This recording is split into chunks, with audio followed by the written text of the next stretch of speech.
à vous tous sur les perles du savoir. Je suis ravie de constater que vous êtes toujours au rendez-vous. J'aimerais simplement dire aux personnes qui se sont jointes à nous et qui ne connaissent probablement pas le concept de cette chaîne que je prends un plaisir à traiter différentes problématiques qui me tiennent très particulièrement à cœur et qui, j'espère, vous interpelleront pour avancer ensemble dans le bien et la bienveillance. Tout de suite, sans plus tarder, nous allons écouter ensemble un texte qui traite sur l'éducation de nos enfants.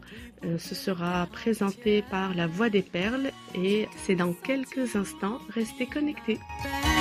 Comme si mon âme rêvait déjà d'y être dans ce paradis de rêve et d'Éden. Au sommet des cieux, il est bien réel. J'espère qu'un jour je pourrai y être. L'éducation de nos enfants est très importante dans l'islam parce que l'enfant est un être confié à ses deux parents. Son cœur est un diamant précieux qui n'est pas taillé. Il accepte toute forme, il peut pencher pour tout ce qu'on lui présente.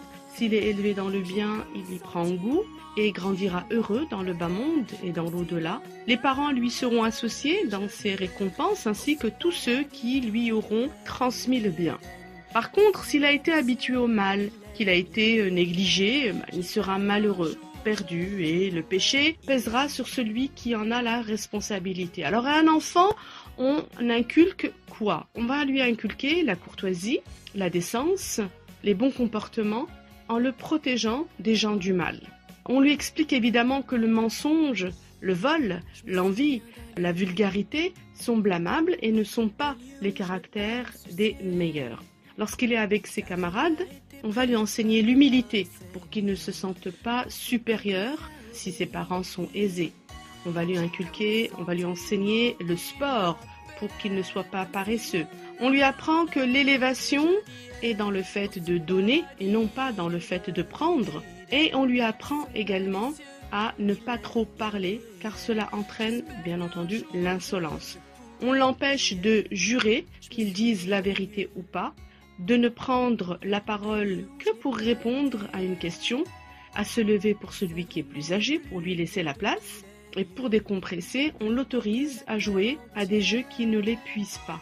On lui apprend à obéir à ses parents, on lui inculque que la mort interrompt les plaisirs de cette vie, que ce bas monde est un lieu de passage et non une résidence éternelle, et la mort peut survenir à n'importe quel moment et que l'intelligent, c'est celui qui fait le bien pour gagner le paradis. Voilà en quoi consiste, grosso modo, une bonne éducation musulmane. Donc si cette vidéo vous a plu, vous pouvez la liker, laisser un commentaire, pensez également à la partager autour de vous. Que Dieu vous aide dans ce que vous entreprendrez dans le bien et qu'il vous agrée. Donc prenez soin de vous et à très vite. C'était La Voix des Perles avec vous.